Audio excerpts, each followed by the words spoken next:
Magandang umaga po sa ating lahat. JTG family, bago po tayo magsimula, konting paalala sa ating announcement. Una na po dyan, magkita-kita po tayo tuwing midweek service. Yan po ay ginaganap tuwing Wednesday, alas 7 ng gabi. Magsama-sama rin po tayo every month. Tayo yung may Fuel Night Friday po natin yan ginaganap 7 p.m. dito po sa ating JTG GMA Hall. Also, we would like to encourage everyone at full capacity na po tayo sa ating Sunday worship service. Meron po tayong 8 a.m. at 10 a.m. That's on-site. At nagsusupport tayo online 10 a.m. to 11:30 a.m. at jtg.gma.ph. And finally, we encourage everyone, sumali na kayo sa ating mga small groups. May 3 pamamaraan kung paano po tayo sasali. Meron po tayong Bible study group, discipleship group, at connect group. According to your age, we have youth, young adults, and men's and women's connect group. Simulan na po natin ang ating morning devotion. Muli, magandang umaga po sa lahat.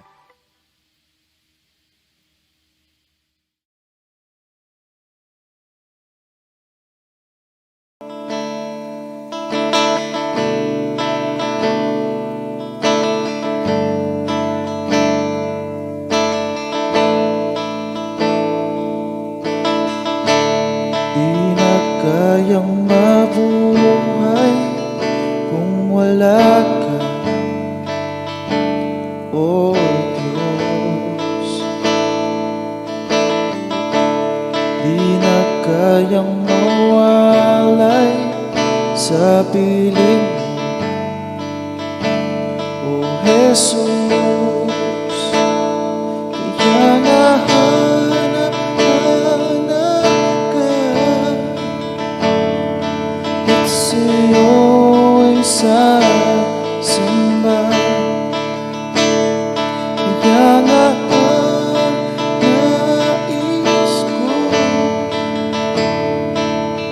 ay makapiling ka upang muling mayakap ka, upang muling mayakap ka.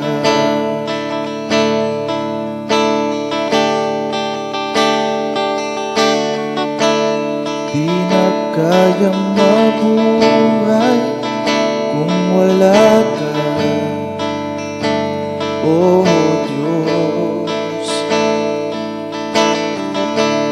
Di na kayang mawalay sa piling mo, O Jesus. Kaya nga hanap-hanap ka at sa'yo'y sasamba. Kaya nga ang nais ko ay makapiling ka upang muling mayakap ka, upang muling mayakap ka. Kaya nga hanap-hanap ka at sa'yo'y sasamba.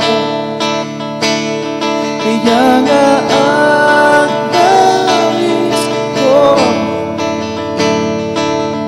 ay makapiling ka upang muling mayakap ka, upang muling mayakap ka, upang muling mayakap ka, upang muling mayakap ka.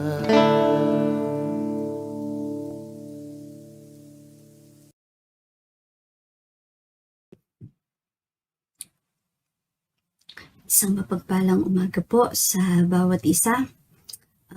Kumusta po kayo?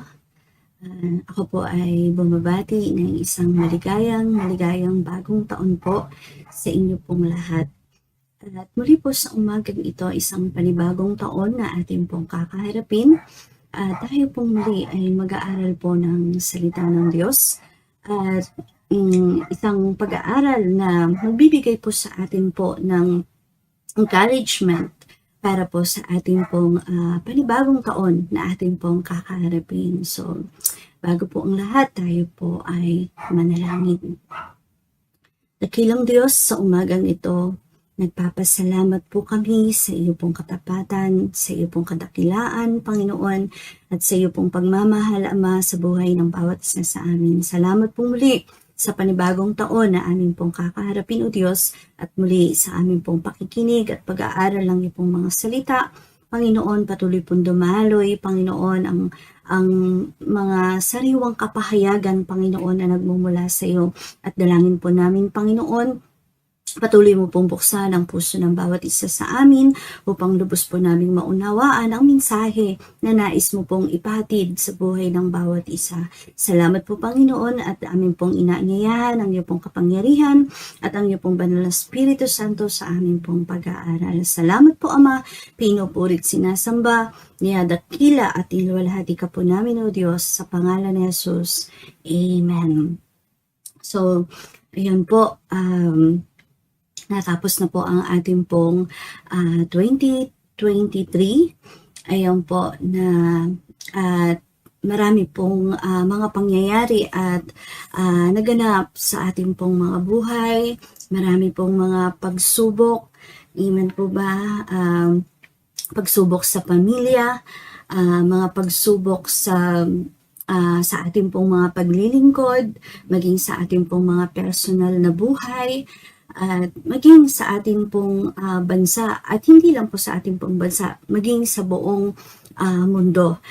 Sabi nga, ang year 2023 ay sinasabi po nilang ito raw po ay it's a roller coaster na sinasabi nga na talagang yung mga pangyayari ay kahindik-hindik at talaga pong maraming nangyari at naganap na talaga pong hindi po halos makapaniwala ang lahat at marami pong mga pangyayari at naganap na talaga po ang iba po ay hanggang ngayon na alam po nating dumating na yung year 2024 ay talaga pong hindi po natin maaring iwan doon sa 2023 kundi ang katotohanan po nito ay haharapin pa rin natin ngayon pong 2024. But alam po natin year 2023 ay hindi po nagpabaya ang ating pong Panginoon. Naranasan po natin ang kadakilaan ng Diyos, ang habag ng Diyos, ang pagmamahal ng Diyos sa buhay ng bawat isa. Amen po ba? But ngayon pong 2024, muli po tayo po ay sama-sama pong magsisimula. Amen po ba? Isang panibagong simula para po harapin natin lahat yung panibagong taon na kakaharapin ng buhay ng bawat isa. Amen po ba? But sinasabi ko po nga kanina, hindi po maikakaila at hindi po maitatanggi na bago po nag-end yung year 2023 ay marami pong mga pangyayari at naganap, mga sitwasyon, yung bang sinasabing mga suffering, pain, trouble na kinaharap ng bawat isang mga trahedya. Ayun po ay muli ngayon po 2024 ay hindi naman din po maaaring hindi po natin kaharapin dahil yun po talaga ang katotohanan. Amen po ba? Kaya nga po sa umagang ito ang ating pong topic po ay hope in the midst of affliction. Lamentation chapter 3 verse 22 to 23. The steadfast love of the Lord never ceases. His mercies never come to an end. They are new every morning. Great is your faithfulness.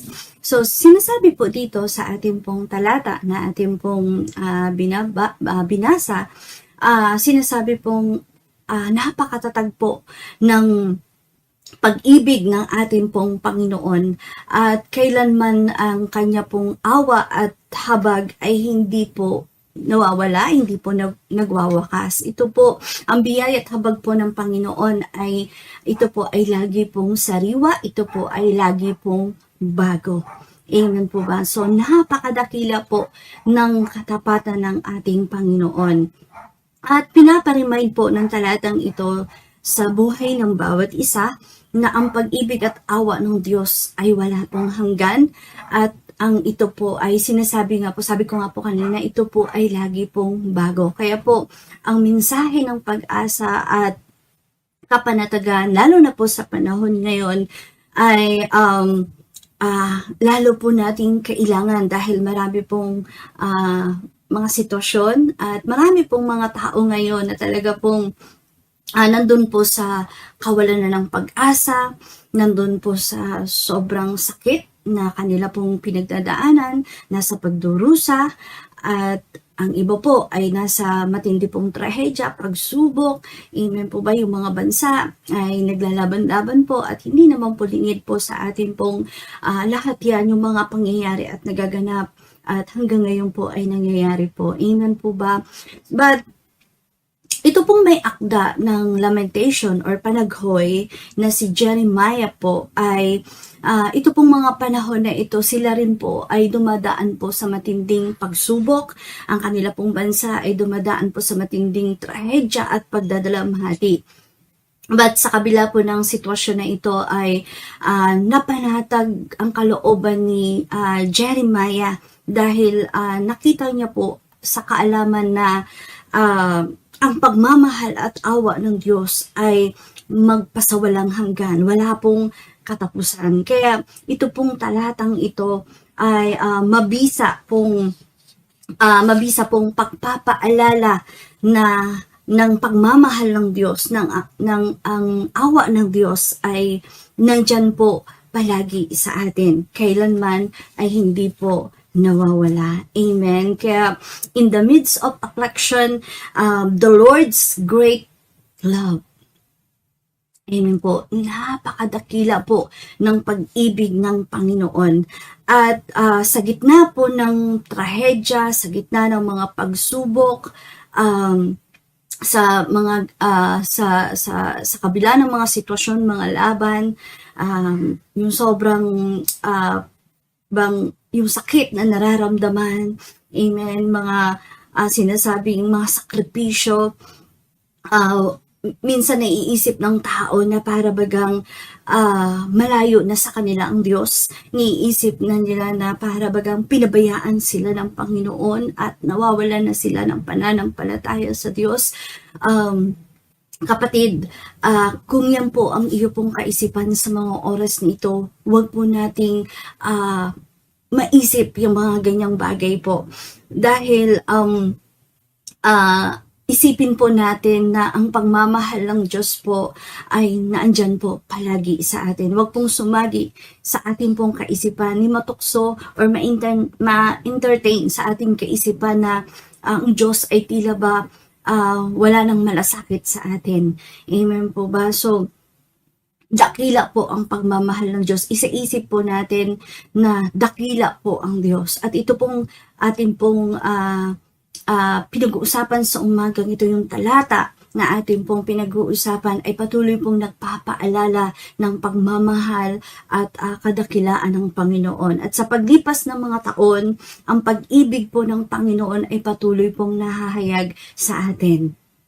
Amen po. Ibig sabihin, patunay lamang na matatag at hindi po natitinag ang pagmamahal ng Diyos. Amen po ba? So, ibig sabihin, walang anumang bagay na imposibleng makakaalis sa atin o makakapaglayo sa atin sa pagmamahal ng Diyos. Amen po ba? So, sabi po dito, Romans chapter 8, verse 38 to 39, "For I am sure that neither death, nor life, nor angels, nor rulers, nor things present, nor things to come, nor powers, nor height, nor depth, nor anything else in our creation will be able to separate us from the love of God in Christ Jesus our Lord." Amen po ba? So, sinasabi nga po dito na natitiyak natin na wala pong makakapaghiwalay sa atin sa pagmamahal ng ating Panginoon.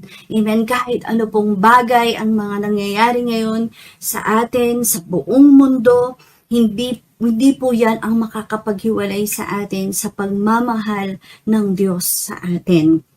So, ibig sabihin, lahat, lalo na po, tayong mga anak ng Diyos, lahat ng sumusunod sa Panginoon, lahat ng sumusunod sa pagmamahal ng Diyos ay napakahalaga po na ito po ay manatili sa ating pong puso, sa ating pong isipan.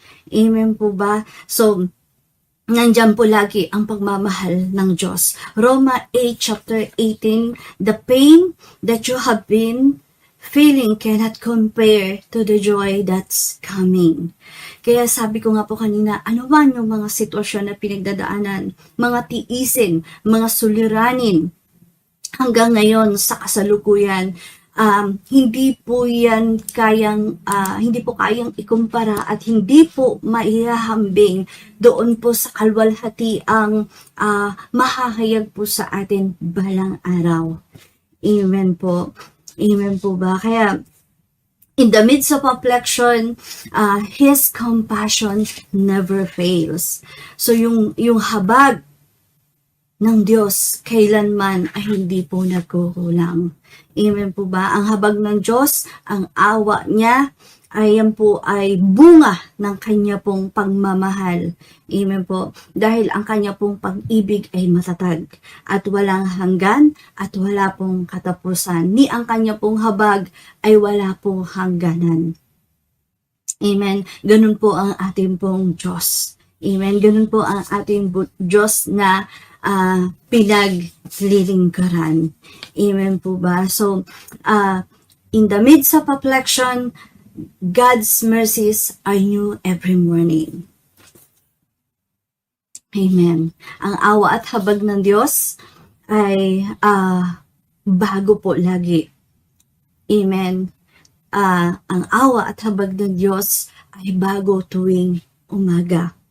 Sa tuwing gigising po tayo, panibagong araw, panibagong umaga, God's mercies are new. Amen. Ang awa ng Diyos ay laging bago.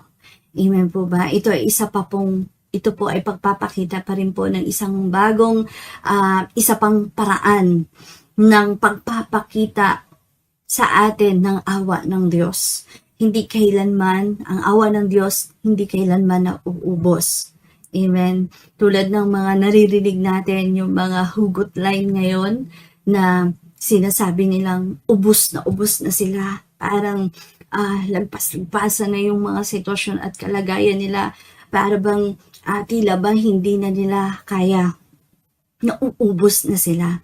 Kapatid, tandaan mo, anuman ang sitwasyon mo, ang Panginoon, ang awa at habag ng Diyos nandyan palagi. Ang Diyos kailanman hindi nauubos. Amen. Gaano man kadalas ang iyong pagkabigo, gaano man kadalas na ikaw ay nasasaktan, gaano man kadalas na ikaw ay nasusugatan, nahihirapan, huwag kang mawawala ng pag-asa. Amen. Umasa ka sa habag ng Diyos. Amen. Marami pa ang darating para sa atin, marami pa ang darating para sa iyo sa araw ng bukas. Amen po ba? Hindi nauubos ang Diyos. Kailanman ang awa at habag ng Diyos ay hindi nauubos. Amen. At kung tayo man ay nagkukulang, amen, tayong mga mananampalataya, tila ba paulit-ulit na nagkukulang, nagkakasala, nagkakamali, andyan po ang awa at habag ng Diyos. Amen po ba? Pero hindi po ito pre-card na maaari po nating abusuhin. Amen. Hindi po ito lesyansya para tayo po ay magkasala, gumawa ng kasalanan, na kahit anong gustuhin natin po pwede. Hindi po. Amen po ba? Bakit po? Sinasabi nga po ni Apostol Pablo, di po ba sa 2 Corinthians 5:17, if anyone is in Christ, he is a new creation. So wala na po yung dati po nating pagkatao. Tayo po ay bago na. Amen po ba? Kaya po yung awa at habag ng Diyos sa atin po, ibig sabihin, ito po ay opportunity na tayo po ay makabalik sa Diyos. Kung tayo may nagkukulang, nagkakamali, nagkakasala, yung awa at habag ng Diyos ay isa pong malaking oportunidad sa ating lahat para po tayo po ay makabalik sa Diyos. Amen po ba? Pagkakataon na ibinibigay ng Diyos sa atin. But sabi nga, itong mga pagkakataon na ito ay hindi po natin dapat abusuhin. Amen po. 1 Peter chapter 1 verse 3, praise be to God and Father of our Lord Jesus Christ. In His great mercy, He has given us new birth into a living hope through the resurrection of Jesus Christ from the dead. So, lagi po nating pasalamatan ang Diyos. Amen po ba? Dahil sa habag at grasya na ibinibigay niya po sa atin, yung pagkakataon na ibinibigay niya po sa atin, yung dinudulutan niya tayo ng pag-asa. Amen po ba? Isang panibagong buhay. Amen. Sa pamamagitan ng ating pong Panginoong Hesukristo. Amen po ba? In the midst of affliction, God's great faithfulness. Ang katapatan ng Diyos. Amen po ba? Dakila ang katapatan ng Diyos. Amen. At dito po sa ating pong huling bahagi, sa kabuuan po ng ating pong konteksto, sinasabi nga sa kabuuan, we receive mercy and compassion. Not because we are faithful, but because God is faithful. Amen. Tumanggap tayo ng awa at habag ng Diyos. Tumatanggap tayo ng awa at habag ng Diyos. Hindi dahil tapat tayo, kundi dahil tapat ang Diyos. Amen po ba? Ang katapatan niya sa kanya pong mga pangako ang nagbibigay daan sa atin na matanggap ang kanyang awa at para tanggapin ang kanyang awa. Amen po ba? Ano man ang kasalanan natin, ano man ang ating mga pagkukulang, lalo na nung year 2023, ang dami nating pagkukulang, ang dami nating pagkakamali, but nandyan po ang awa ng Diyos sa atin. Andyan ang kapatawaran ng Diyos sa atin. Amen po ba? Gusto na ng Panginoon, tayo po ay lagi pong bumabalik sa Diyos, nagpapakumbaba sa Panginoon. Amen. Huwag tayong mag-atubili, huwag tayong mag-alinlangan na lumapit sa Panginoon. At handa po tayong patawarin ng Panginoon. Nandyan ang pangako ng Panginoon na ang mga anak niya ay handa niyang patawarin sa lahat ng pagkukulang, pagkakamali at pagkakasala. At ito po ang nakita po ni Jeremiah. Nakita niya po yung sinag ng araw. Tulad ng araw sa isang umaga, panibagong umaga. Amen po ba? Nakita niyo yung sinag nito, yung liwanag nito. Amen. Sa kabila ng kanilang sitwasyon, ng kanilang kalalagayan na nakapalibot po sa kanila, nakita niya yung pagmamahal ng Diyos. Kaya nawa po, kapatid, nawa po, ito rin po yung makita po natin. Yung dakila ang pagmamahal ng Diyos. Amen. Napakalawak ng awa ng Diyos sa bawat isa sa atin. Amen. Ito po ay kusang loob na ibinibigay ng Diyos. Yung kanya pong awa at habag sa mga anak niya. Amen po ba? Kapag humihingi tayo, hindi po tayo bibiguin ng Panginoon. Nandyan po ang Panginoon. Amen. Amen. Napakatatag ng pag-ibig ng Diyos. Amen. Yung kanyang awa. Amen. Napakalaki po kaysa sa ating mga pagkukulang, kaysa sa ating mga pagkakasala. Mas malaki ang pag-ibig ng Diyos.